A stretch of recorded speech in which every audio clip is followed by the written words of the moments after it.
Ukraine-Russia crisis. What to know about rising fear of war.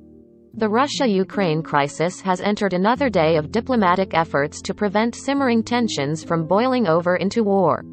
The Hague, Netherlands. The Russia-Ukraine crisis has entered another day of diplomatic efforts to prevent simmering tensions from boiling over into.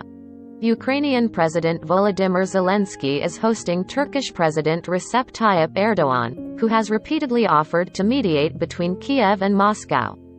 And Russian President Vladimir Putin will have another phone call with French President Emmanuel Macron.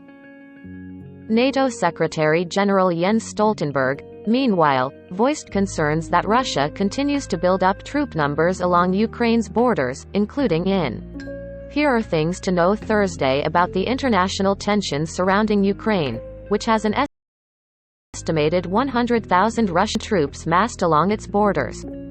NATO. Significant Russian troop buildup in Belarus. Stoltenberg told reporters at NATO headquarters that Moscow has now deployed more troops and equipment to Belarus than at any time in the last 30 years. Russia now has more than 100,000 troops stationed near Ukraine's northern and eastern borders, raising concern that Moscow might invade. Russian officials deny that an invasion is planned. Stoltenberg again called on Russia to de-escalate, and repeated warnings from the West that any further Russian aggression would have severe consequences and carry a heavy price.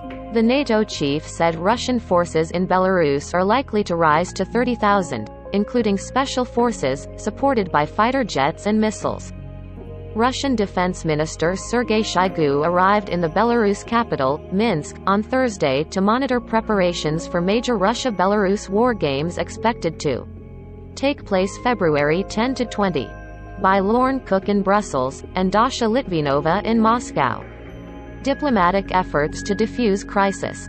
Turkish President Recep Tayyip Erdogan is visiting his Ukrainian counterpart in Kiev, saying he wants to play his part in establishing an atmosphere of peace and trust in our region. Erdogan also underscored Turkey's support for Ukraine's territorial integrity, calling the nation a strategic partner and neighbor. As a Black Sea nation, we invite all sides to exercise restraint and dialogue in order to bring peace to the region, Erdogan said. Meanwhile, Putin is meeting with Argentinian President Alberto Fernandez in Moscow and will speak by phone to French President Emmanuel Macron, who had a call Wednesday night with U.S. President Joe Biden. Macron will speak to Putin, then Ukrainian President Volodymyr Zelensky, according to Macron's office. By Susan Fraser in Ankara, Turkey, and Angela Charlton in Paris. France sending troops to Romania. French Foreign Minister Jean-Yves Le Drian confirmed Thursday that Paris is sending troop reinforcements to Romania under NATO command, as part of France's commitment to the alliance and its member states in Eastern Europe. He did not say how many French soldiers will be deployed. The announcement came a day after U.S. authorities said they were moving troops stationed in Germany to Romania. Le Drian told a press conference in Bucharest that moving troops to NATO's eastern flank should not disrupt diplomatic efforts to ease tensions over Ukraine. This is not a provocation, but France, fulfilling its commitments within NATO, he said. Le Drian's comments came just hours before Macron's scheduled phone calls with Putin and Zelensky. The real goal here is de-escalation and all must be done to reach it as soon as possible, Le Drian said. How do we achieve it? By deterring and by talking. Romania's Foreign Minister Bogdan Orescu said the two-track approach of military deterrence and diplomacy is the only way to ease boiling tensions in avert war. Ukrainian Defense Minister urges calm. Ukraine's defense minister is urging calm amid the widespread fear of war, saying the likelihood of a Russian invasion was low. Alexei Reznikov said the threat of attack has loomed over the country since 2014, the year Russia annexed Crimea, but he added, there are no grounds for panic, fear, flight or packing of bags.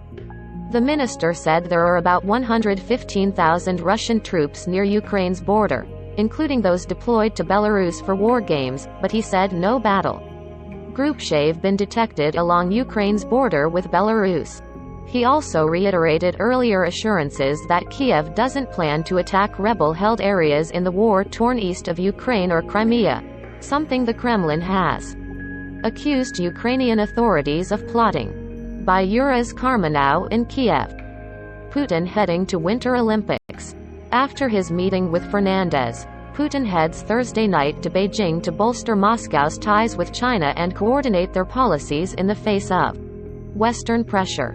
Ice hockey fan Putin will also attend Friday's opening ceremony of the Winter Olympics.